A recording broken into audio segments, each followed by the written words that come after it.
Muito bom dia a todos. Queria agradecer a participação de todos vocês na nossa conferência trimestral, onde a gente vai discutir os resultados do primeiro trimestre de 2020 e conversar um pouco sobre os eventos severos recentes que impactaram não só todos os mercados, como também as nossas vidas. A gente tem conversado bastante ultimamente com investidores, entre nós, sócios e funcionários da Leblon, sobre esse momento que impacta a todos nós, não só com a perspectiva de investidores, quer dizer, o que fazer nesse momento tão agudo, mas também conversado muito em relação a como, de alguma maneira, a gente pode ajudar na superação dessa crise tão severa que impacta a todos nós. A gente vai focar essa apresentação hoje na nossa visão sobre o evento coronavírus, como ele impacta os nossos investimentos, como ele impacta o nosso portfólio, quais são as perspectivas que a gente consegue enxergar nesse momento de curto, médio e longo prazo. A gente vai revisitar a nossa tese de investimentos para o mercado de ações brasileiro e vamos falar também das mudanças que fizemos recentemente no nosso portfólio. Como vocês sabem, a Leblon Equities hoje ela é formada por 15 pessoas, das quais 5 são sócios da empresa, e nós somos hoje 4 cogestores do fundo Leblon Ações e do fundo Leblon Previdência. Eu, Marcelo Mesquita, Marcelo Aguiar e Bruno Pereira.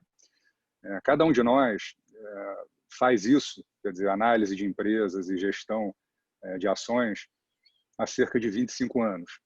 Então, isso, de certa forma, gerou um aprendizado importante na medida em que nós já vivemos várias crises nesses 25 anos. Eu entrei no mercado em 1995. Na época, a crise que assolava o mundo dos investimentos era a crise dos países emergentes, começando pelo México, em 1995. Em 1997, a crise se espalhou para os países do Sudeste Asiático. Em 1998, atingiu a Rússia. Em 1999, atingiu em cheio o Brasil, provocando a nossa desvalorização cambial. Depois, no ano de 2002, nós tivemos o grande estresse que antecedeu a eleição do Lula. Na sequência, em 2008, depois de 6 anos muito bons para o mercado de ações brasileiro, nós tivemos a crise do subprime americano, que contaminou todas as economias desenvolvidas ali no ano de 2008 até 2010, pelo menos. Depois, em 2016, nós tivemos mais uma crise política no Brasil, que culminou com o impeachment da Dilma, e, mais recentemente, a explosão da disseminação do coronavírus no mundo inteiro, que provocou uma correção nas últimas semanas em velocidade nunca antes vista, e numa magnitude muito severa e muito significativa.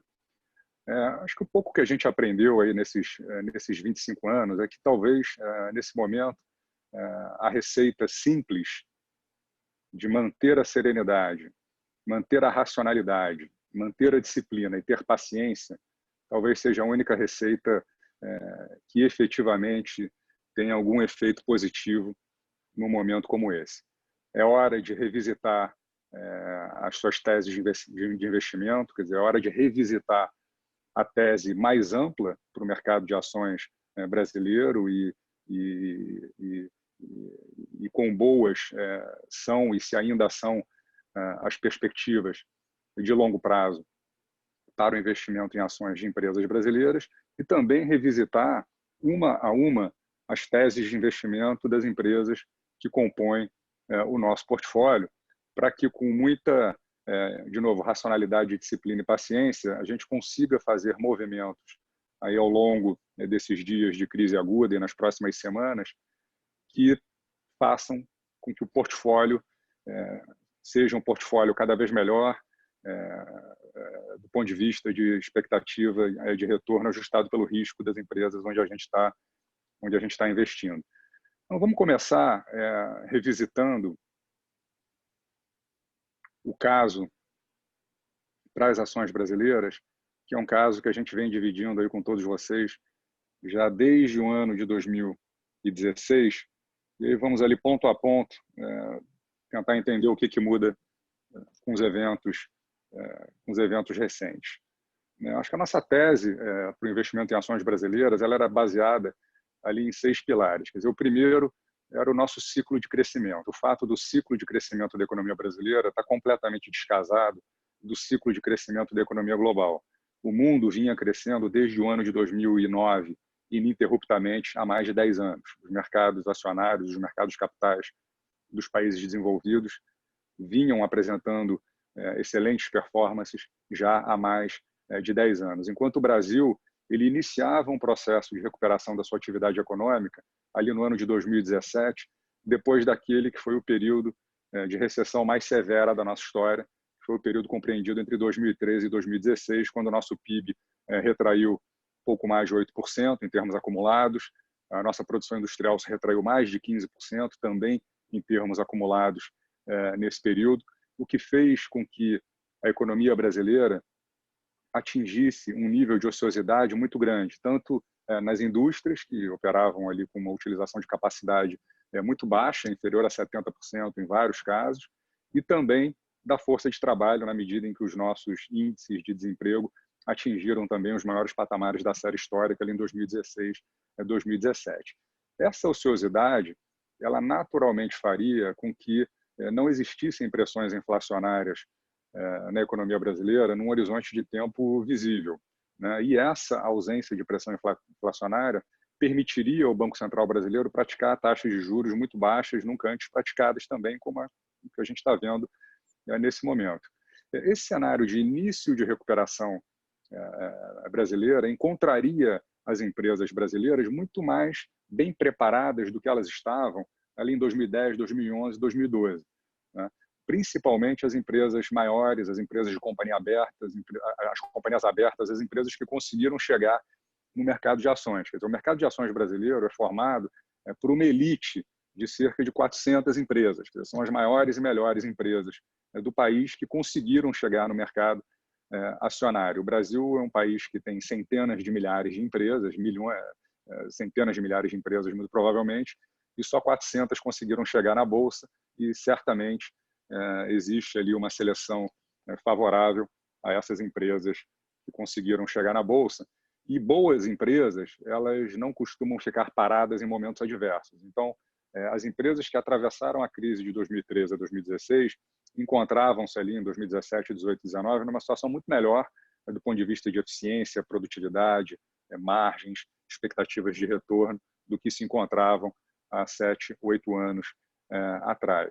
Um outro pilar que era muito importante ali em 2016, 2017, deixou de ser tão relevante ali em 2019 e volta a ser muito significativo agora, é o valuation. As ações brasileiras estavam muito baratas ali em 2016, 2017, com a alta dos mercados ali entre 2016 e 2019, quando a gente olhava o indicador preço-lucro e comparava com as médias históricas, não se podia mais dizer que a gente negociava a preços descontados em relação aos históricos de 10 anos. No entanto, era um prêmio que chegou ali próximo a 20% no final de 2019, começo de 2020, que, de certa forma, era justificável na medida em que o indicador preço-lucro ele é a função basicamente de duas coisas, da expectativa de crescimento de lucros das empresas e do concorrente, que é o custo de oportunidade, que é a taxa de juros. Bom, como muito provavelmente a taxa de juros nos próximos 5, 10 anos vai ser muito inferior à taxa de juros que foi praticada nos últimos 5, 10, e a expectativa de crescimento dos lucros era muito favorável, algum prêmio sobre a média histórica era justificável, mas o fato é que existia um prêmio. Quer dizer, hoje a gente volta para o cenário de valuation de 2016, 2017. As empresas como um todo estão muito descontadas, a gente vai falar aqui mais hoje dos casos da nossa carteira, mas de uma maneira geral, pode-se dizer com alguma segurança que que na média, as ações das empresas brasileiras negociadas na B3 estão baratas. Existia a perspectiva de fluxos positivos, na medida em que o brasileiro ainda tinha muita renda fixa versus renda variável nos seus portfólios e que os estrangeiros estavam fora também do país, com uma alocação muito pequena quando comparado com os níveis históricos.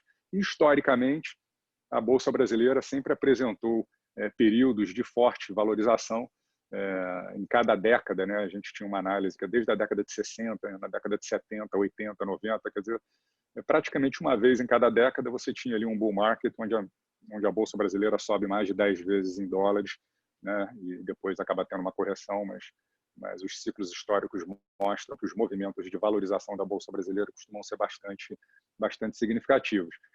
E a gente identificava basicamente dois riscos. Quer dizer, o primeiro risco era o risco de desaceleração global, que não era um risco, era um evento que aconteceria em algum momento, na medida em que os ciclos econômicos, a gente nunca acreditou que eles tivessem terminado, né? O mundo não cresceria ininterruptamente para sempre, na verdade já vinha num processo de desaceleração.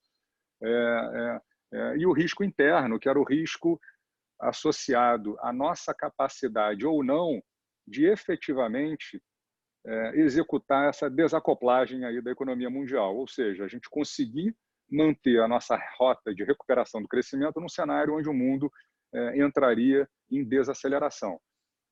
Esse risco interno é função da nossa capacidade interna de organização, de negociação política, de aprovação de reformas estruturais e de um mínimo de coordenação que não só crie a perspectiva de estabilidade e responsabilidade fiscal no médio e longo prazo, como também crie incentivos para que investidores do mundo inteiro coloquem os seus investimentos e o seu capital no Brasil. O coronavírus ele veio, na verdade, para precipitar de maneira dramática, sobre todos os aspectos, a questão do risco externo, né? De maneira abrupta, o coronavírus joga o mundo inteiro numa recessão muito severa no ano de 2020, onde a gente deve observar aí contrações do PIB que vão variar de 2% a talvez mais de 5% em algumas economias, precipitando esse risco bastante relevante e com uma magnitude que efetivamente ninguém esperava e ninguém anteviu, né? Isso significa que os outros argumentos deixaram de ser válidos, quer dizer, o fato do ciclo de crescimento brasileiro estar descasado, o custo de capital aqui se manter baixo, as empresas estarem bem preparadas, o valuation está descontado, os fluxos ainda, a gente tem muito mais a ganhar do que a perder em termos de fluxo, tudo isso permanece válido. No entanto, o coronavírus ele posterga no tempo um pouco, quer dizer, o início ou desenrolar, né, dessa tese de investimentos. E permanece como risco a ser monitorado a nossa capacidade como país de fazer essa desacoplagem. Isso vai ser função da maneira como não só a ajuda para os indivíduos e para as empresas vai ser dada nesse momento. Então, algumas medidas já foram anunciadas, tanto de ajuda direta às pessoas como as empresas, mais notadamente, até o momento, as pequenas e médias empresas, e como vai ser o processo de transição, né, desse momento agudo e angustiante que todos nós vivemos. A gente sabe que o vírus ele tem um ciclo, né, é um evento cuja natureza tende a ser mais conjuntural do que estrutural, quer dizer, em um determinado momento a gente vai atingir um platô no número de casos, na disseminação, e a tendência é que em algum momento a gente comece uma curva descendente. Nesse interim, espera-se que em algum momento, aí, nos próximos 12 meses, efetivamente seja descoberta uma vacina eficiente e tratamentos mais eficientes do que os disponíveis atualmente. É um drama que afeta a todos nós, mas que muito provavelmente é algo que passará, né? Isso vai passar. Então, daqui a 1 ano, 2 anos, a gente vai olhar para trás, vai ter passado. Os governos mundiais vão ter ajudado as suas economias, isso vai aumentar o endividamento governamental no mundo inteiro, e o processo de saída dessa situação é que vai determinar quais vão ser os países vencedores e quais vão ser os países perdedores. Como em toda crise, e essa não foi diferente, quer dizer, num primeiro momento, o que a gente costuma observar é uma dispersão muito pequena no retorno dos ativos de risco, né? As correlações elas deixam de funcionar e no primeiro momento, no momento de pânico agudo como esse que a gente está vivendo, é normal você ver países com fundamento bom caindo, países com fundamento ruim caindo, empresas boas caindo, empresas ruins caindo. Quer dizer, você tem aquela corrida dos investidores, aquele efeito manada, né? ou como o americano fala, o race to the bottom, onde a racionalidade ela não prevalece num primeiro momento e todos os ativos sofrem de maneira quase que indistinta, né? Num segundo momento, nas crises, você começa a ver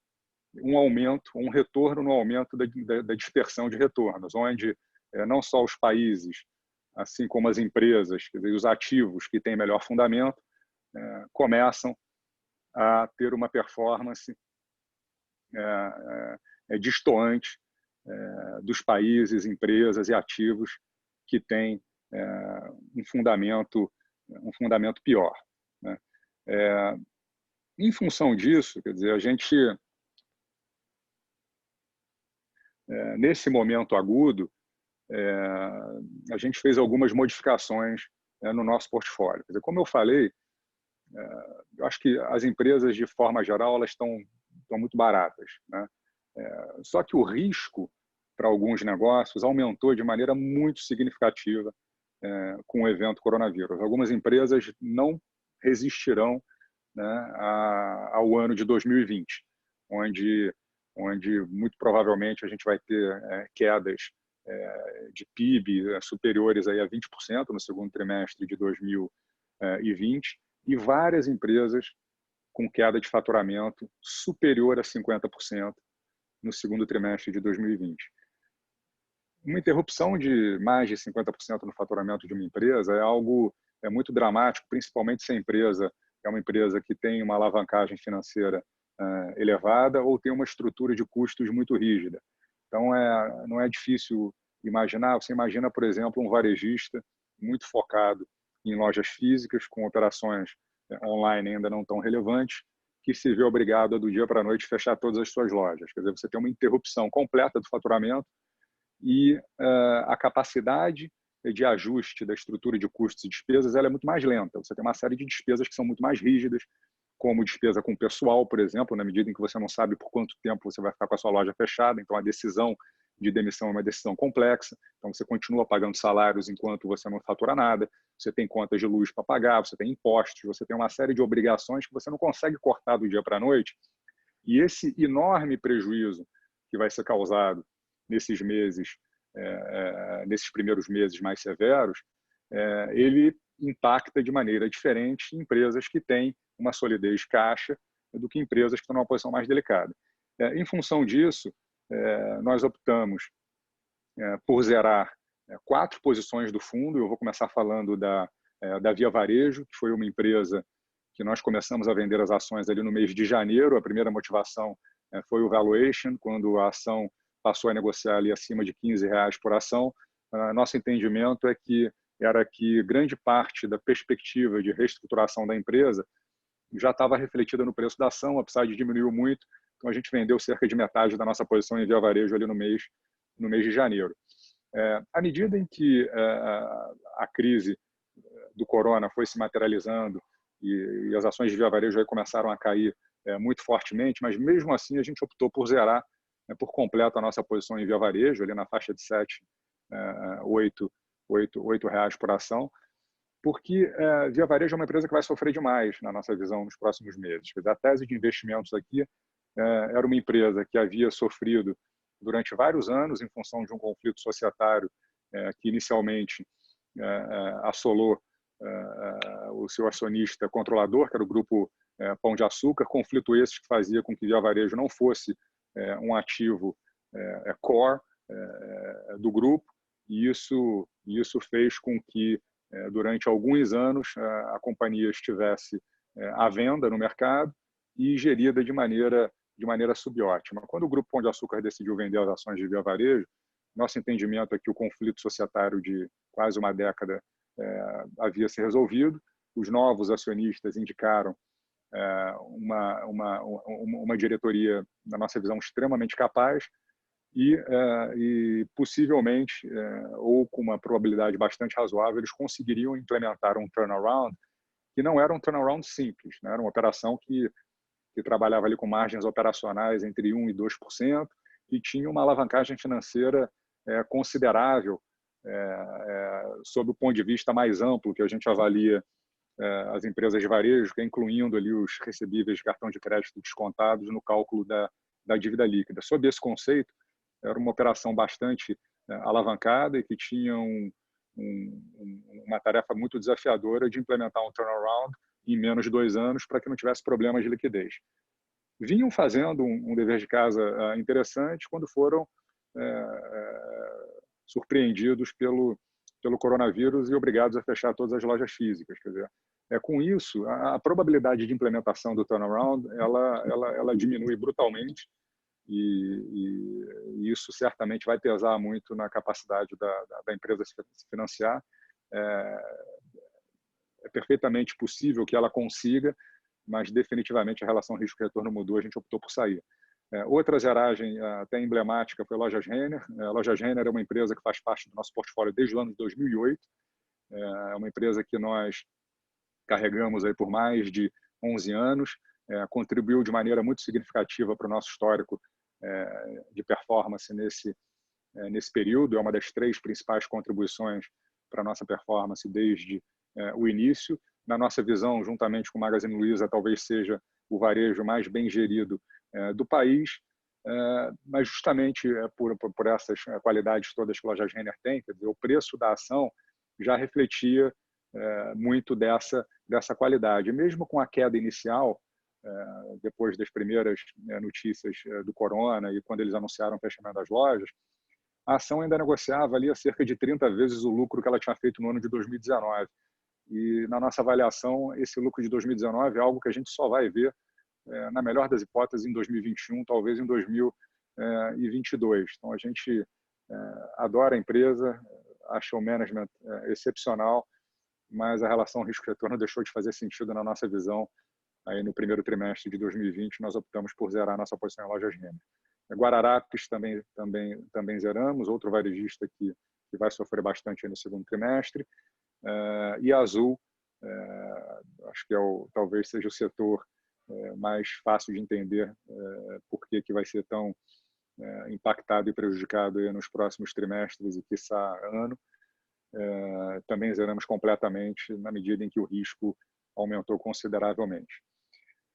Usamos esse capital levantado com as vendas de Lojas Renner, Via Varejo, Guararapes e Azul para aumentar de maneira significativa a nossa participação em 5 empresas que hoje são as 5 principais empresas do nosso portfólio. A B3, nós aumentamos aí de cerca de 6% do fundo para 9%, Banco do Brasil de 5,5% para 8%, BR Foods de 4% para 6%, Rumo Logística de 3,5% para 6% e Suzano de 4,5% para cerca de 7% hoje. A gente vai falar na sequência um pouquinho sobre essas empresas. Hoje, a carteira do Leblon Ações é composta por 20 empresas.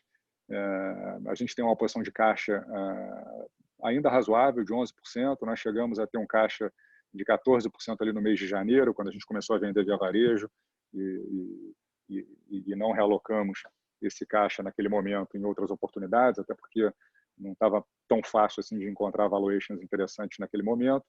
E à medida em que o mercado foi caindo, a gente foi aumentando as posições que eu mencionei no slide anterior, e aí a nossa posição de caixa foi reduzida de 14% para 11%, que é exatamente quanto a gente tem de caixa hoje. As maiores posições, como eu mencionei, B3, Banco do Brasil, Suzano, BR Foods, Petrobras e Rumo Logística. A gente vai falar um pouquinho agora das teses, e de forma bastante sucinta, das teses de investimento das 6 principais ações que compõem a carteira do nosso fundo. E eu vou falar bem resumidamente, e quando a gente abrir para perguntas e respostas, todo o time de gestão vai estar à disposição para responder qualquer dúvida mais específica de qualquer uma dessas empresas que a gente falou aqui. Então, a primeira foi B3. A B3 foi a primeira empresa que a gente aumentou ali no momento inicial mais agudo da crise, ali na faixa de R$ 30 por ação. É interessante que a B3 ela tem uma característica até antifrágil nesse momento, na medida em que, quando a volatilidade aumentou, o pânico aumentou, os volumes negociados na bolsa aumentaram de maneira significativa, tanto no mercado à vista quanto no de derivativos. Para vocês terem uma ideia, na nossa projeção de resultados para 2020, nós imaginávamos que o volume médio de negociação de ações na B3 esse ano seria de 21 bilhões de reais por dia, e o volume médio está superior a 30 bilhões de reais por dia. Isso significa que a B3 vai apresentar um crescimento de lucros significativo no ano de 2020 e vai passar de maneira quase que ilesa por essa grande crise no curto prazo. É evidente que se a gente tiver uma crise um pouco mais prolongada, isso vai impactar a quantidade de novas empresas que vai conseguir fazer emissões e no limite, inclusive, a gente teria uma volta para o giro normal diário dos ativos, porque ele se elevou bastante. Para vocês terem uma ideia, no ano de 2019, o giro sobre o free float, quer dizer, quantos por cento no somatório do ano foi negociado de ações em relação à quantidade total de ações disponíveis para serem negociadas. Essa razão foi de 100% no ano de 2019, e em alguns momentos, em 2020, chegou perto de 200% em termos anualizados. A gente não acredita que isso seja sustentável, então talvez esses volumes recuem um pouquinho ao longo do tempo. Mas é uma empresa que tem uma posição competitiva invejável, os fundamentos de longo prazo muito sólidos, um baixo risco de entrada de competição, aí, pelo menos nos próximos 5 anos, e no preço ali de R$ 34 por ação, que foi o fechamento de ontem. Aí tem duas formas de olhar, quer dizer, uma seria o fluxo de caixa descontado utilizando uma taxa de desconto de 12% ao ano, que é uma taxa bastante conservadora, quer dizer, a gente está usando a taxa dos títulos pré-fixados de longo prazo. Hoje, os papéis de 7 a 10 anos estão com uma taxa implícita de 8% ao ano, foi um aumento significativo em relação a 2 meses atrás, e sobre esses 8% ao ano, a gente ainda coloca um acréscimo de 4 pontos percentuais como Equity Risk Premium e desconta os fluxos a 12% ao ano. Quer dizer, mesmo com essa taxa bastante conservadora, principalmente para um negócio com a característica de risco baixo como é a B3, a gente chegaria no valor por ação medido pelo fluxo de caixa descontado de R$ 45. Uma outra forma de olhar, uma forma mais conservadora ainda, seria assumir que o valor de mercado das empresas que compõem a Bolsa permaneceria no patamar atual, ali, desses 70 a 75 mil pontos, que o giro diário diminuiria para os níveis de 2019, ainda assim você estaria comprado numa ação negociada a 20 vezes o lucro nesse cenário e com dividend yield próximo a 5%, quer dizer, um dividend yield significativamente superior ao retorno do CDI e com uma perspectiva de valorização bem interessante. A segunda maior posição hoje é o Banco do Brasil. Banco do Brasil ela é impactada no curto prazo por uma desaceleração da atividade econômica, que certamente trará algum aumento de inadimplência, mas, ao mesmo tempo, traz outras oportunidades na medida em que os spreads praticados já desde 2, 3 semanas atrás já aumentaram de maneira significativa, inclusive para empresas de risco bastante baixo. Quer dizer, acho que a grande preocupação do mercado é que o Banco do Brasil seja usado junto com o BNDES e Caixa Econômica Federal para dar um socorro, né, para as empresas brasileiras que tanto vão precisar aí nos próximos meses e trimestres. A gente fez um cenário de estresse para tentar quantificar o impacto para o Banco do Brasil num cenário como esse, e o que a gente fez foi o seguinte, quer dizer, primeiro a gente assume e acredita que desses 3 bancos, quer dizer, o BNDES, Caixa Econômica e Banco do Brasil, o Banco do Brasil talvez seja o mais blindado dos 3. Né? O BNDES ele tem como função, inclusive no nome, o social, a ajuda nesses momentos. A Caixa Econômica também é um banco que, por vocação, tem a ajuda a pequenas e médias empresas, as pessoas de renda mais baixa. Ambos são 100% do governo, enquanto o Banco do Brasil é uma companhia aberta, novo mercado da B3, tem centenas de milhares de acionistas minoritários e ela é mais blindada do que as outras duas para que o governo a utilize como ferramenta de ajuda às empresas e aos indivíduos nesse momento. Dito isso, o nosso stress test foi assumir que o balanço do Banco do Brasil seria usado na mesma magnitude do que a primeira ajuda anunciada pelo BNDES, ou seja, 50 bilhões de reais.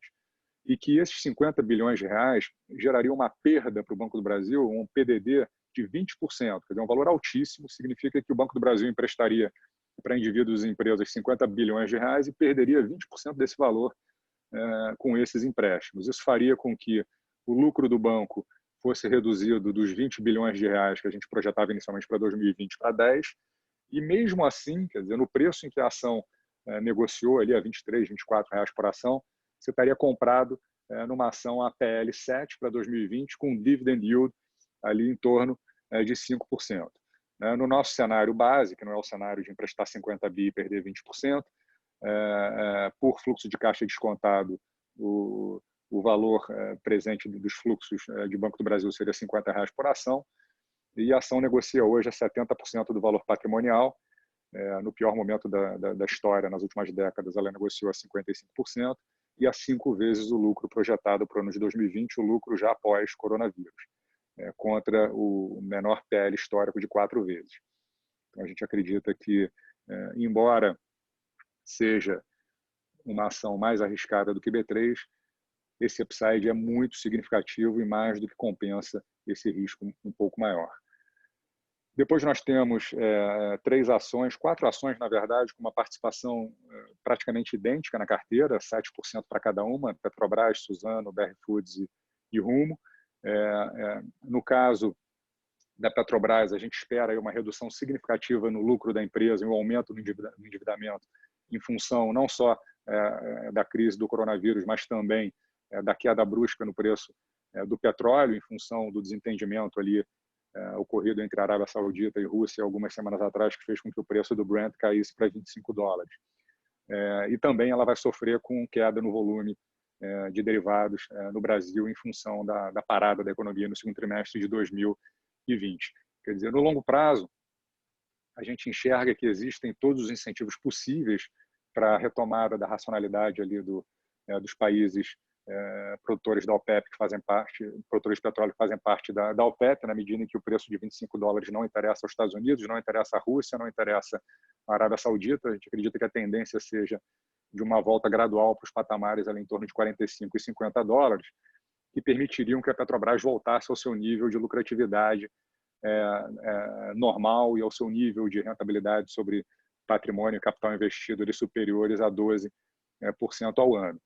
O mercado ele puniu extremamente as ações. Na nossa avaliação, por fluxo de caixa descontado e já levando em consideração a queda brusca de resultados que a empresa vai ter no ano de 2020, talvez 2021 também, mas mesmo assim, descontando a 12%, a gente chega num valor por ação de 35 reais, e a gente enxerga a empresa sendo negociada aí a 5 vezes o lucro que ela registrou no ano de 2019, que ela voltará a registrar quando o petróleo voltar para os patamares aí de $50. Outro caso muito relevante da carteira Suzano. Hoje, na verdade, ela é a terceira maior posição do fundo, com 7,5% de participação. É uma empresa que também pode ser considerada antifrágil. Ela tem 100% das suas receitas em dólares e menos de 30% dos seus custos e despesas são dolarizados. Então, é uma empresa que é talvez a maior ganhadora da Bolsa Brasileira, com um câmbio mais desvalorizado, que a gente está experimentando nesse momento e deve continuar enxergando aí, pelo menos ao longo do ano de 2020. A demanda pelos produtos que consomem celulose, que é o produto que Suzano vende, permanecem estáveis e até crescentes, na medida em que você tem muito produto, como o papel tixo, o papel higiênico, o papel toalha, etc., que numa eventual mudança de hábitos pós-corona tendem, inclusive, a ser bastante beneficiados. O Brasil tem uma vantagem comparativa natural gigantesca na produção de celulose, na medida em que as árvores aqui crescem mais rápido do que crescem nos países nórdicos, que são os grandes competidores. Quer dizer, um eucalipto no Brasil, em pouco mais de 5 anos, ele está pronto para ser cortado e você extrair a celulose, enquanto que nos países nórdicos isso leva 20, 25 anos. Isso impacta de maneira significativa a competitividade e retorno sobre o capital investido das empresas, tanto brasileiras quanto do Sudeste Asiático, vis-à-vis os produtores nórdicos, o que fazem com que Suzano seja uma empresa ganhadora de market share global no longo prazo, em função dessa vantagem competitiva natural. No momento mais agudo da crise, ela caiu junto com o mercado, e a gente aproveitou para aumentar a nossa posição. Fluxo de caixa descontado a 12% ao ano aponta para R$ 77 por ação, mais de 100% de potencial de valorização. Em termos de múltiplos, o múltiplo ainda parece relativamente alto em função da alavancagem da empresa, 8,5 vezes em 2020 contra 10 da média histórica. E você tem aí a commodity que a empresa vende ainda negociando muito próxima dos níveis mínimos históricos, né? Diferente de uma Vale do Rio Doce, por exemplo, onde o minério ainda negocia ali em torno de $80, $90, é um patamar que nos parece elevado, dado a perspectiva de crescimento mundial nos próximos 2 anos. Então, Suzano é uma ação que a gente gosta bastante, hoje é a terceira maior posição do fundo, é uma empresa que a gente considera antifrágil. Outra empresa que, não tanto quanto Suzano, mas também tem um componente de antifragilidade importante, é a BR Foods. A empresa ela é líder no Brasil, disparado, e uma das líderes globais na exportação de proteínas, um setor extremamente resiliente. Quer dizer, as últimas coisas que são cortadas, mesmo em momentos de recessão ou depressão econômica, é o consumo de alimentos e proteínas. É uma empresa que deve apresentar, no ano de 2020, no ano dessa crise enorme que a todos impacta, receitas e margens ou estáveis ou, eventualmente, até crescentes. Ela vai ter alguma pressão de capital de giro, na medida em que talvez ela tenha que financiar mais os clientes e ajudar um pouco mais os fornecedores. A alavancagem não é baixa, mas é gerenciável. Ela fechou o ano de 2019 em torno de 3 vezes net debt EBITDA, acabou de fazer uma captação de pouco mais de R$1 bilhão no meio da crise, mostrando que ela tem capacidade de financiamento. E como é uma empresa que não vai sofrer no seu fluxo de receitas, ou vai sofrer muito pouco se sofrer, a gente acredita que é um negócio, é uma alavancagem gerenciável. O câmbio desvalorizado também beneficia a empresa, na medida em que 50% das receitas hoje da BR Foods são dolarizadas, ela exporta mais ou menos 50% da sua produção, e pouco menos de 30% dos custos e despesas são atrelados ao dólar. Então, quanto mais desvalorizado o real, melhor é para a BR Foods em termos de margens.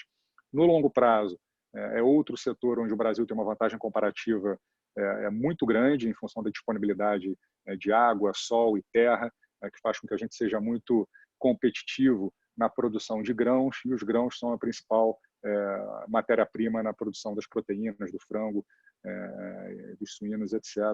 Então, a BR Foods e o Brasil têm uma vantagem comparativa no mundo da proteína muito significativa, e se observa quando olha o crescimento do Brasil nas exportações globais de frango, de suínos ou de bovinos nas últimas décadas, não tem paralelos no mundo. O Brasil ganha market share há décadas no setor de proteínas, e a tendência é que continue a ganhar. A empresa foi muito prejudicada, o preço da ação foi muito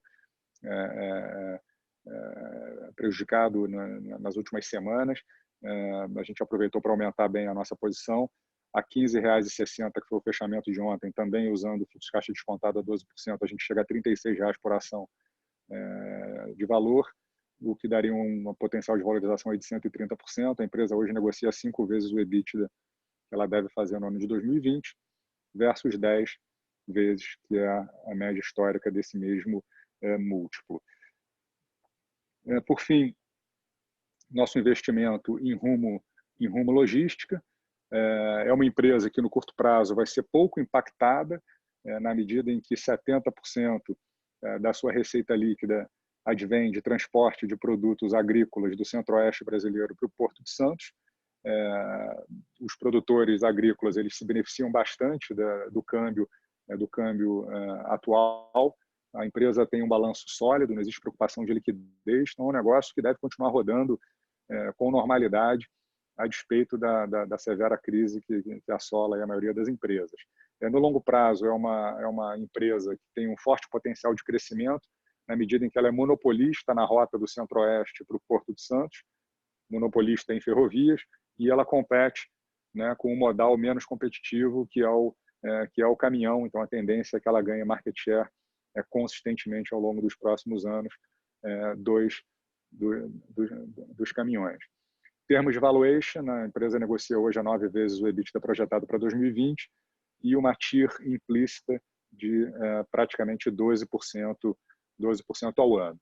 Então, essas 6 empresas, B3, Banco do Brasil, Suzano, BR Foods, Petrobras e Rumo, hoje representam praticamente metade da parcela do fundo investido em renda variável. Então, hoje o fundo está 89% comprado em ações, 11% em renda fixa, e metade desses 89% que a gente está comprado em ações estão investidos nessas 6 empresas, que são empresas que ou são antifrágeis, defensivas e têm um upside muito interessante, como é o caso de B3, Suzano, BR Foods, a própria Rumo, ou são empresas que sofreram no preço das suas ações um impacto desproporcional vis-à-vis a piora de fundamentos no curto prazo, que é o caso do Banco do Brasil, negociando aí a menos de 5 vezes o lucro, e a Petrobras, que também negocia hoje a menos de 5 vezes o lucro, assumindo a volta do petróleo para 45,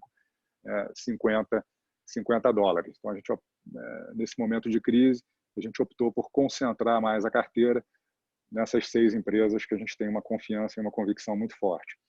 Vou passar agora pelos resultados do trimestre. O primeiro trimestre de 2020, no ano de 2020, o Leblon Ações apresenta uma queda até o dia 31 de março de 34%, contra uma queda de 30% do Ibovespa no mesmo período. Com isso, desde o início, em 30 de setembro de 2008, o fundo acumula uma valorização líquida de todos os custos de 261%, contra uma valorização de 47% do Ibovespa nesse período aí de mais de 11 anos e 192% do CDI. Nos últimos 3 anos, até o fechamento de março de 2020, o Leblon Ações acumula uma rentabilidade de 9,3% ao ano nesses 3 anos, contra 4% ao ano do Ibovespa e 6,8% ao ano do CDI. E nos últimos 5 anos, o fundo acumula aí uma valorização de 14,9% ao ano, contra 7,4% ao ano do Ibovespa e 9,5% ao ano do CDI. Desde o início do fundo, em setembro de 2008, o fundo acumula aí uma valorização de 11,9%, contra apenas 3,4% do Ibovespa e 9,8% do CDI. A performance do primeiro trimestre de 2020, essa performance negativa de 34%, teve como principais destaques negativos a performance das ações de Petrobras, que contribuiu negativamente com 4,8 pontos percentuais na nossa performance, seguida por Banco do Brasil, com 3 pontos percentuais, e Light, com 2,8 pontos percentuais negativos. Como eu mencionei anteriormente, a gente comprou mais Banco do Brasil no primeiro trimestre de 2020. E as proteções que nós tínhamos no portfólio, os hedges com derivativos, protegeram um pouquinho, mas não foram suficientes para fazer uma diferença significativa. De todo modo, contribuíram positivamente com 0,9 pontos percentuais para a nossa performance no primeiro trimestre de 2020. O Leblon Ações 2 FICFIA, que investe no mesmo portfólio do que o Leblon Ações 1, a mesma rentabilidade, uma queda de 34% no primeiro trimestre contra uma queda de 30% do Ibovespa. Com isso, desde o início, o fundo acumula uma valorização de 34%, contra uma valorização de 14% do Ibovespa e 17% do IBX. Por fim, o Leblon Icatu Previdência apresentou uma queda de 17% no primeiro trimestre de 2020, contra uma queda de 30% do Ibovespa e uma valorização de 0,3% do CDI no mesmo período. Com isso, desde o início do fundo, em dezembro de 2009, ele acumula uma performance de 116% contra 6% do Ibovespa no mesmo período, e nos últimos 3 anos, o retorno anualizado é de 9,8% contra 4% do Ibovespa e 6,8% do CDI. Então, basicamente, era isso que eu tinha para apresentar, e queria concluir dizendo que, mais uma vez, quer dizer, esse momento é um momento de serenidade, racionalidade, disciplina, paciência. Aos poucos, a gente vem fazendo modificações no portfólio para adequá-lo mais para esse novo cenário dos próximos meses e anos. Fizemos algumas mudanças na carteira, reduzimos a nossa posição em caixa e concentramos mais os investimentos nessas 6 principais empresas que a gente acredita bastante que representam alternativas de investimento muito boas aí para o longo prazo. Quer dizer, a potencial de valorização ali na média para essas 6 empresas ali em torno de 100%, empresas de alta qualidade, extremamente líquidas, e potencial de valorização esse que a gente pode ver materializar. Evidentemente que vai depender do desenrolar da crise, da resposta dos governos, mas não é nenhum absurdo a gente imaginar que em 2 anos a gente possa ver essas ações negociando nesses patamares. Queria agradecer mais uma vez a presença de todos e colocar o time inteiro agora à disposição para responder qualquer pergunta que vocês tenham. Muito obrigado.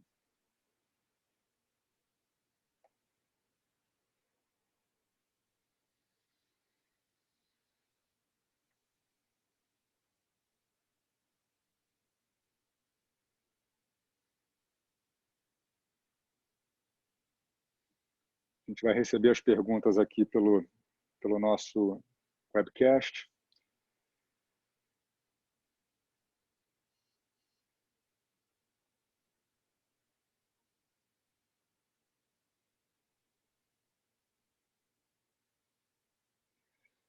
Tem uma pergunta aqui sobre a mudança no ambiente e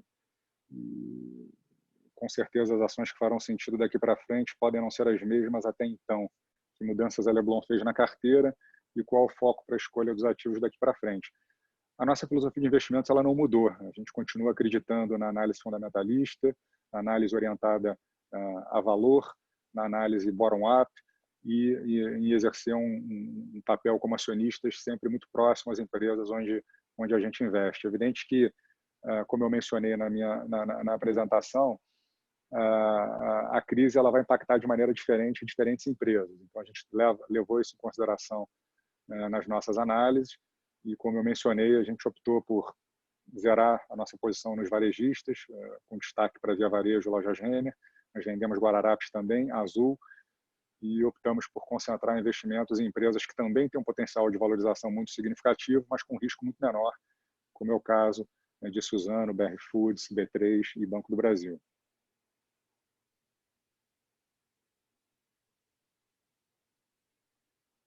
Tem uma pergunta aqui sobre risco de inflação no médio prazo e quanto isso pode impactar o prêmio de retorno no modelo de valuation. A gente enxerga, sim, um risco de inflação no médio e longo prazo no mundo inteiro, dado o aumento na emissão de dinheiro recente e em toda a ajuda que vai precisar ser dada aí nos próximos meses e anos, tanto para indivíduos quanto para empresas.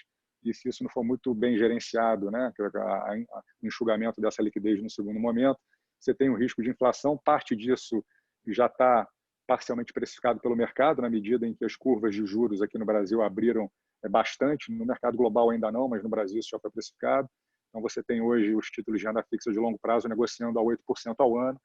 Você tem hoje as NTNBs com vencimento ali depois de 2040, em torno de 2050, já negociando muito próximos a IPCA mais 5% ao ano.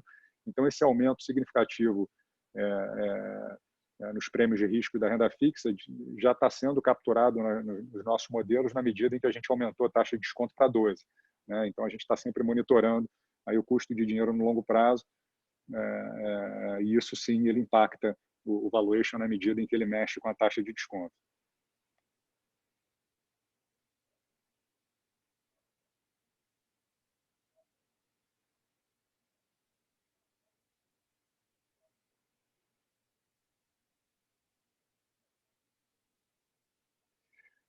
Uma pergunta aqui sobre a nossa opinião sobre Vale, por que a gente não tem Vale na carteira. Eu vou passar essa pergunta aqui para o meu sócio especialista em Vale, aqui, que é o Marcelo Aguiar, para que ele responda. Aguiar, por favor. Bom dia a todos. Basicamente, né, enfim, eu analiso o Vale aí há quase 25 anos, né? Uma ótima empresa, custos baixos, né, como a Suzano, né, também uma empresa que é antifrágil, né, em grandes momentos do ciclo. A razão da gente preferir Suzano e não ter Vale no portfólio nesse momento é basicamente o momento que a gente está em termos de intensidade de consumo de aço no mundo. Né? A China vem acelerando, né, já tem mais de 15 anos o consumo de aço no mundo, tem uma intensidade muito elevada, né, que foi catapultada pelos elevadíssimos investimentos em infraestrutura. Né? Esse nível de consumo per capita de aço na China não é sustentável a médio e longo prazo. Né? E é muito difícil dizer quando vai ser o pico, né? Mas eu imagino que a gente não esteja tão longe do pico de consumo de aço na China. É um momento que você vai começar a investir mais em consumo, não, a economia vai migrar de infraestrutura mais para consumo. Quando acontecer isso, não impacta talvez muito o PIB chinês, só que vai impactar a intensidade de consumo de aço e, consequentemente, o balanço de oferta e demanda de minério no mercado. No curto prazo, eu não vejo esse risco. No entanto, a gente já tem um minério a $85, $90, devido às... Né, tiveram chuvas muito fortes no Brasil e na Austrália, e agora está tendo algumas restrições em pequenos exportadores, como México, Peru, Chile. Então, no curtíssimo prazo, o minério deve se manter, deve-se, né? Em commodities, tudo é muito difícil de fazer uma visão assim assertiva de curtíssimo prazo. Então, com a tendência é que no curtíssimo prazo o minério tende a ficar muito, né, num patamar mais elevado, mas olhando para o nosso horizonte de investimento, que é de 2 a 3 anos, né, mais para 3 anos, a tendência é que o minério vai voltar à sua média, né, que é o que a gente chama do último, né, decil da curva de custo global. E a gente vai ver o minério voltando para os patamares ali, talvez entre 50 e 60 dólares. Né? Enquanto, do outro lado, a Suzano está no ponto contrário. Né? A Suzano está no mínimo de preço histórico. Né? Você já tem quase que 20% dos produtores globais perdendo, né? Tendo geração de caixas negativas. Né? Então, o que a gente antevê para 2, 3 anos é preço da celulose se recuperar. E aí você tem um câmbio. O câmbio é bom para os dois, só que melhor para a Suzano. A Suzano tem perto aí de apenas, né, 20, 25% do custos em dólar. A Vale tem operações de níquel no exterior, de carvão. Então, a exposição da Vale no custo pro dólar é maior que a da Suzano, é ali perto de 40% do custo da Vale, 35% do custo está em dólar. Né? Então, e o último ponto que eu mencionaria é a questão do valuation. Né? Ele é muito perigoso quando você olha apenas o múltiplo. Né? Vai estar muito barata, 4 vezes EBITDA. Ok, está com minério 85. Então, minério ao redor de pico. Ah, Suzano está muito cara, 8,5. Suzano é uma empresa que vai gerar muito fluxo de caixa livre. Né? Então, o nível de alavancagem, quando você compara uma empresa mais alavancada com outra pouco alavancada, só olhar o múltiplo vai te viesar. Então, a Suzano vai gerar um fluxo de caixa livre como percentual do market cap dela muito significativo nos próximos 2, 3 anos.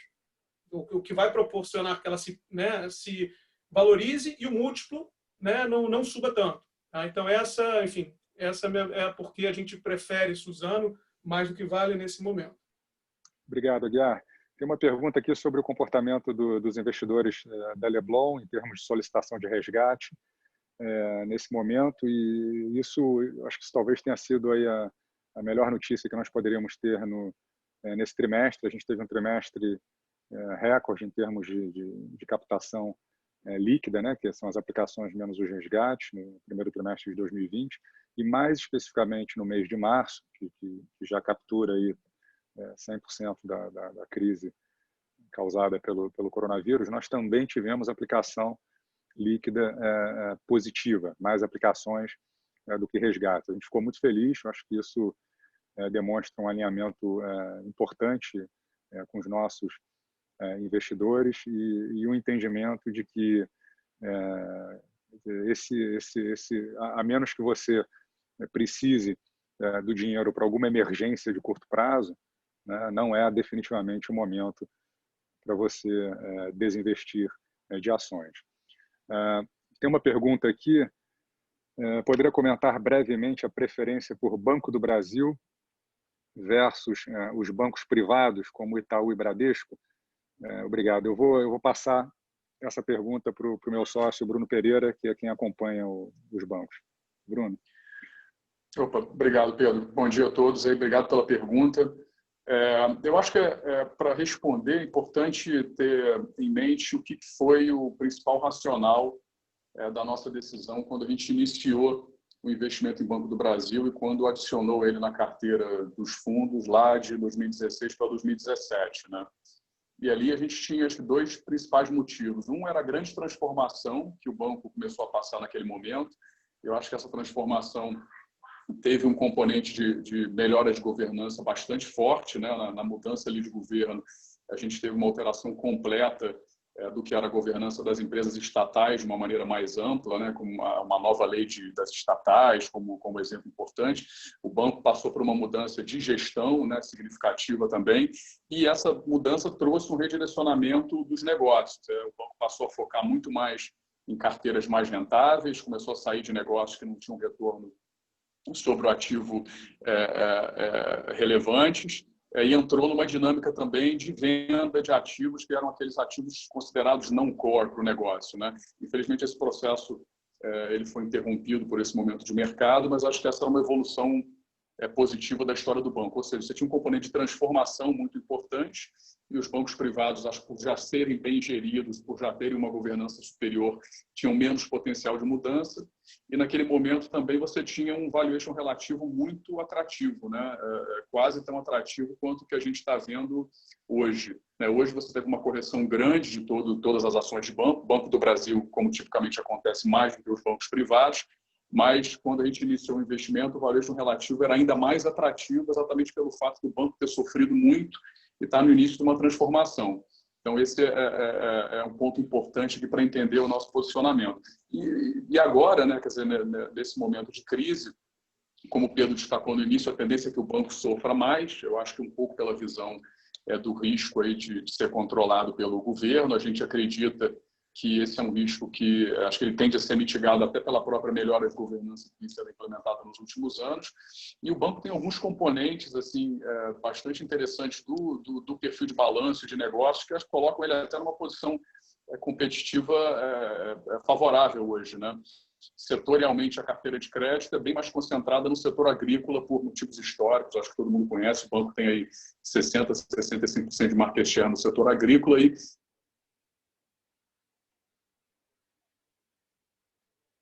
eu acho que o sofre agora nesse momento de crise, né? Ele tem um funding bastante estável, muito concentrado no varejo, e eu acho que ele vai, junto com os bancos privados, também participar agora de um crescimento de crédito com as grandes empresas, com spreads melhores.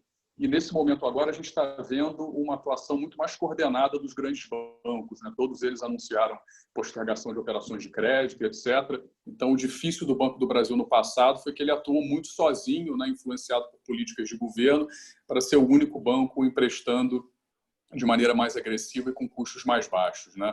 Então, eu acho que essa posição hoje dele também é bem menos perigosa do que já foi no passado. Acho que é isso. Obrigado, Bruno. A gente está com praticamente 100 perguntas aqui no Q&A. Eu vou tentar responder de forma mais sucinta a todas elas. E caso a gente não consiga responder uma ou outra, por favor, mandem por e-mail para a gente depois, contato@lec.com.br.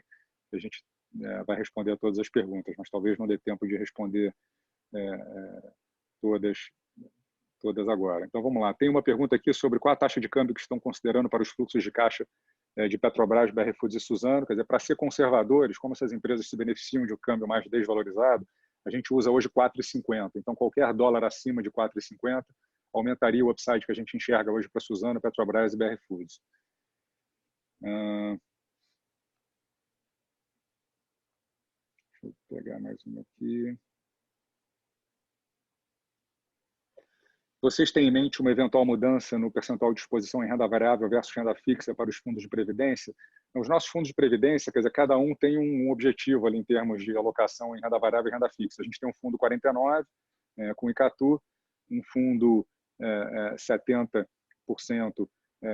com a XP e fundos 100% em ações com Icatu e com o XP. Quer dizer, hoje existe espaço para aumento na exposição em renda variável em todos eles, e a tendência é que ao longo dos próximos dias e semanas esse percentual investido em renda variável ele aumente gradualmente.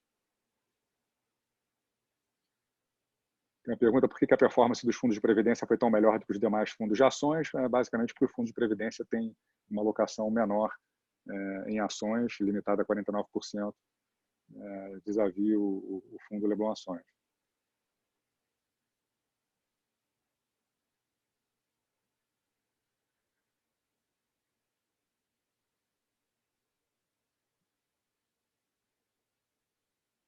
Tem uma pergunta aqui, se nós pensamos em reabrir para captações. Os fundos todos estão abertos para captações.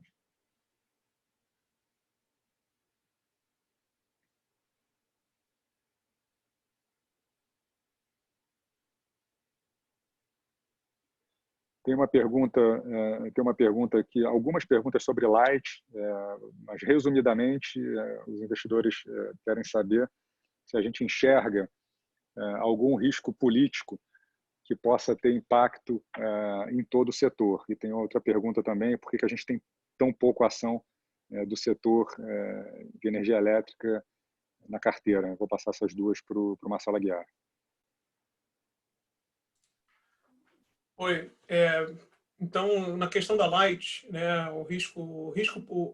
a Light é regulada pelo governo, pela ANEEL, né, que é uma entidade do governo federal. Até o momento, e eu imagino que isso não vai mudar, né, a tendência é que o governo federal mantenha as mesmas regras de concessão, né, de reajuste de energia, que ela sempre teve pré-crise, né. O ANEEL soltou essa nota aí, dizendo que a Light não poderia cortar a luz, né, dos clientes de baixa tensão, né. No entanto, imagino que nas próximas semanas, imagino que no curtíssimo prazo, ela vai soltar um pacote, né, de ajuda às distribuidoras, porque no momento que as distribuidoras não usam, né, sua principal arma, né, para evitar a inadimplência ou suas perdas, que é cortar a energia, né, ela perde a capacidade de captação, né? Então, imagino que a ANEEL em breve está soltando um pacote de ajuda no qual vai dar crédito, né, para as distribuidoras e offsetando, né, esse potencial aumento. Né? Potencial não, vai ter um aumento da inadimplência no curtíssimo prazo. Então, isso vai equilibrar o balanço das distribuidoras ao redor do país.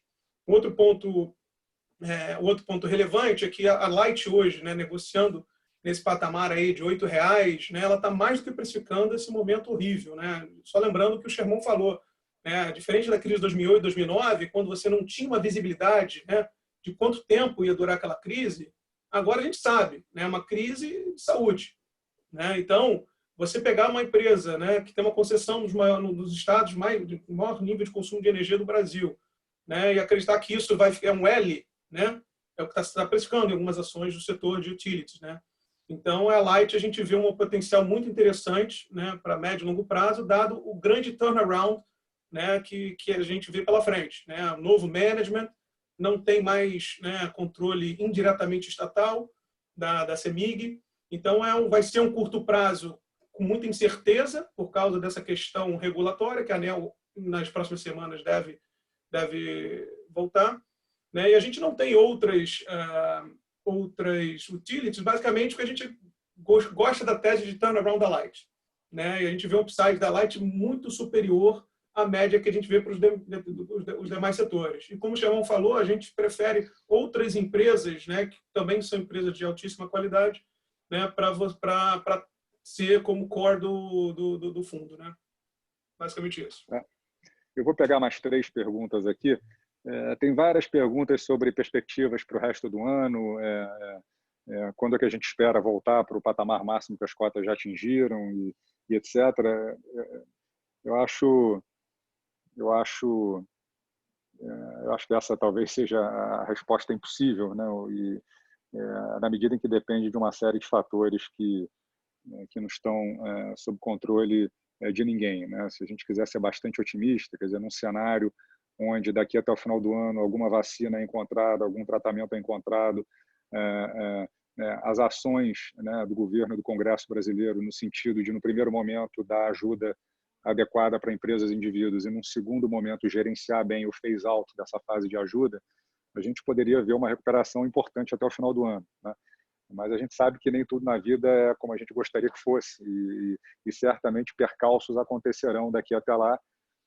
Então, esse período de recuperação ele pode demorar mais do que o prazo compreendido entre agora e o final do ano. O que eu gostaria de focar e o que a gente foca ali quando a gente olha para o fundo é o seguinte, quer dizer, qual é o que esse portfólio que atualmente eu estou investido e todos vocês estão investidos, ele oferece de perspectivas de valorização quando a gente compara o preço das ações atualmente com quanto esses negócios efetivamente valem num mundo mais normal, né? Em algum momento o mundo se tornará um mundo mais normal. Se vai ser daqui a 6 meses ou daqui a 3 anos, eu confesso que eu não tenho a mínima ideia.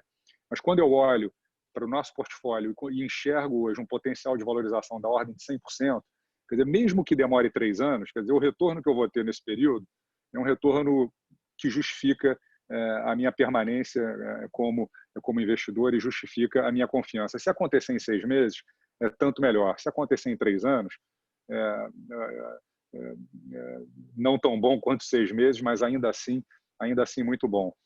Com a queda do fundo no ano de 2020, é uma queda de 34%, quer dizer, você teria que subir 50% para voltar ao patamar que você se encontrava anteriormente. E hoje eu olho para o portfólio e vejo um portfólio com potencial de valorização aí da ordem de 100%.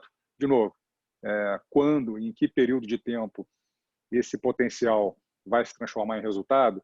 Essa é a pergunta que ninguém tem a resposta. Mas mesmo que demore aí 3 anos, que seria uma estimativa conservadora, ainda assim seria um excelente retorno composto nesse período.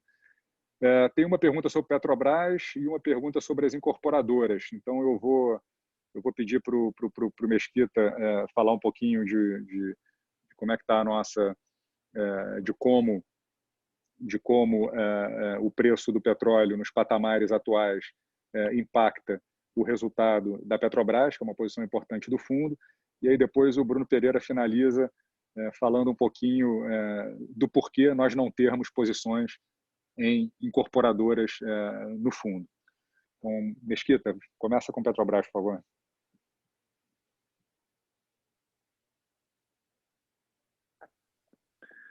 Bom, o caso de Petrobras, você tem o curto prazo, que é muito ligado ao preço do petróleo e à quantidade de derivados vendidos no Brasil.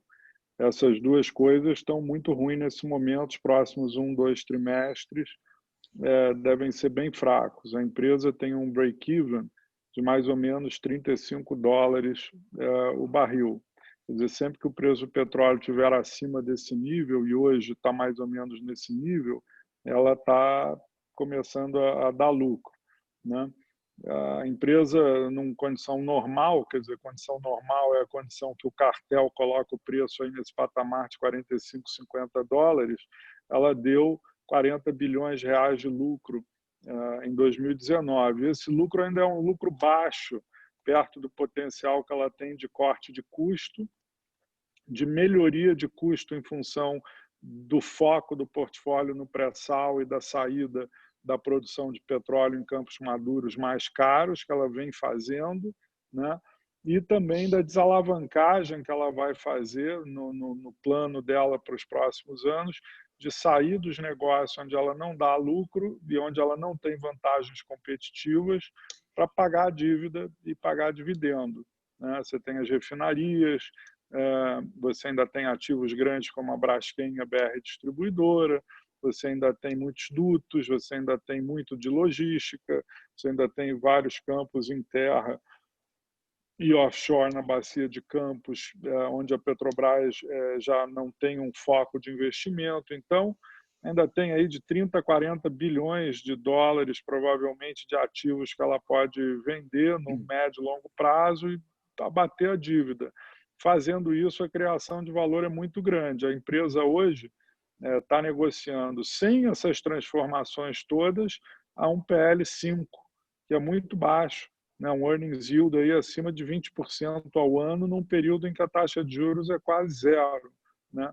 Então, é uma empresa que tem muito potencial de transformação, mas nos próximos 6 meses, talvez vão ser um dos 6 meses mais difíceis da história recente da empresa, né? Então, de novo, investir olhando no médio e longo prazo, né? No curto prazo, a coisa vai ser bem difícil.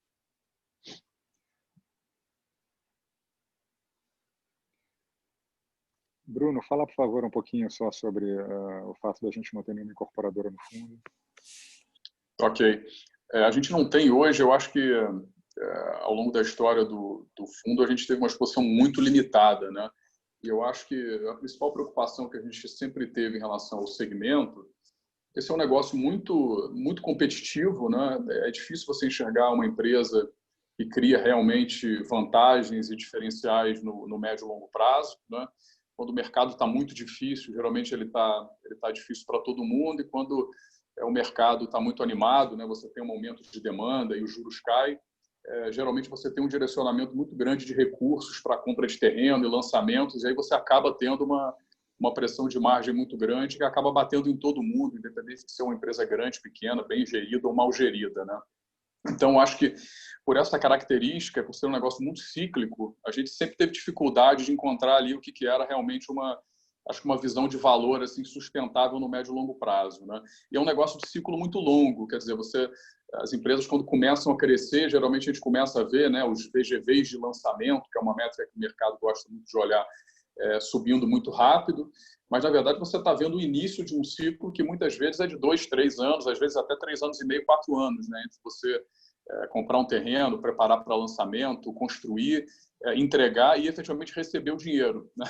Geralmente, 60%, 70% do caixa das empresas vem lá no terceiro ano, depois que ela entrega o imóvel. Então, você corre um risco muito grande ao longo de um período de tempo longo. Acho que isso sempre afastou a gente um pouco do segmento. Não significa que não há uma oportunidade, eu acho que a gente está sempre olhando, a gente está sempre perto aí das empresas para tentar enxergar em que momento que você eventualmente tem preços aí que talvez reflitam um valuation atrativo, conseguindo olhar ao longo de um ciclo completo, né? O que seriam múltiplos interessantes, mas a gente ainda não encontrou esse ponto ideal. Pode ser que essa crise ofereça essa oportunidade, a gente está atento e vamos discutir sempre as oportunidades no setor, né? Você tem um diferencial, que são as empresas mais ligadas ao Minha Casa Minha Vida e as não ligadas ao Minha Casa Minha Vida, né? Acho que a preocupação em aquelas ligadas mais ao Minha Casa Minha Vida, ou quase que 100% dedicadas a ele, é que esse é um segmento que depende muito de dois orçamentos, né? O orçamento do governo federal e do FGTS, e ao longo do tempo a gente viu uma crescente pressão aí sobre essas duas fontes de recursos. O FGTS, por acaso, ele está sempre aí vamos dizer assim, na linha de tiro para ser uma fonte de recursos para vários segmentos, vários setores e vários fins, o que eu acho que ao longo do tempo tende a pressionar um pouco a capacidade dele ser um grande financiador, ou pelo menos ele crescer o financiamento disponível para o mesmo segmento Minha Casa Minha Vida, né? Então, acho que esse elemento também, de você ter uma parte importante do segmento que depende de um orçamento estatal, vamos dizer assim, é outra fonte de preocupação, né? 2 ou 3 canetadas, eventualmente mudam a estrutura do programa, mudam o funding e as empresas são forçadas a lidar com uma realidade, podem ser forçadas a lidar com uma realidade completamente diferente, né? Acho que esses são os 2 pontos aí principais que sempre nos fizeram estar um pouquinho mais distantes desse grupo aí das empresas do setor imobiliário. Obrigado, Bruno. Eu vou pegar só uma última aqui e depois eu queria pedir para todos que mandaram perguntas e a gente não teve tempo de responder, que nos mandem, por favor, por e-mail, e a gente vai ter todo o prazer em responder. Tem várias perguntas aqui sobre se a gente vai disponibilizar a apresentação ou a gravação. A gente vai colocar no nosso website tanto a apresentação quanto a gravação desse conteúdo que foi discutido aqui, como a gente faz todo trimestre. Então, é só visitar o nosso website www.lebanequity.com.br, que algumas horas depois da gente encerrar aqui, eles vão estar disponíveis lá. Pergunta muito boa aqui em relação à Lojas Renner. Quer dizer, a Lojas Renner não se encaixaria no caso de melhor empresa do setor, balanço forte, execução diferenciada. Imaginando um lockdown mais prolongado, não seria aquela empresa que tenderia a ganhar mais market share de forma relevante no pós-crise? Concordamos 200%. A Renner, não tenho dúvida que é a grande sobrevivente. No longo prazo, ela sai mais forte do que entrou dessa crise. Muito provavelmente, daqui a 5 anos, ela vai estar fazendo um resultado melhor do que ela faria se não fosse a crise, porque muitos concorrentes vão ficar pelo caminho. A gente só acha que, no momento inicial da crise, até pela excelente qualidade da empresa, o preço das ações não ajustou o que deveria, né, para o tamanho do problema que ela também vai enfrentar no curto prazo, né? Então, é uma empresa que muito provavelmente a gente vai voltar a ser acionista em algum momento.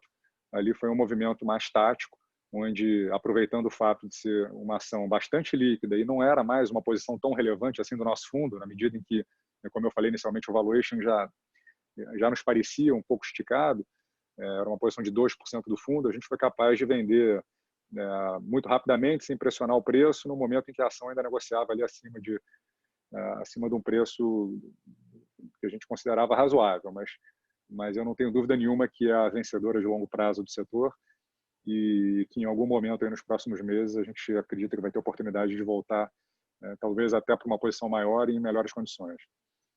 Queria agradecer muito a participação de todos. Acho que foi o nosso webcast com maior audiência. A quantidade de perguntas, peço desculpa aí pelas perguntas que não deu tempo da gente responder, e colocar o time todo aqui à disposição para qualquer outra dúvida que vocês venham a ter.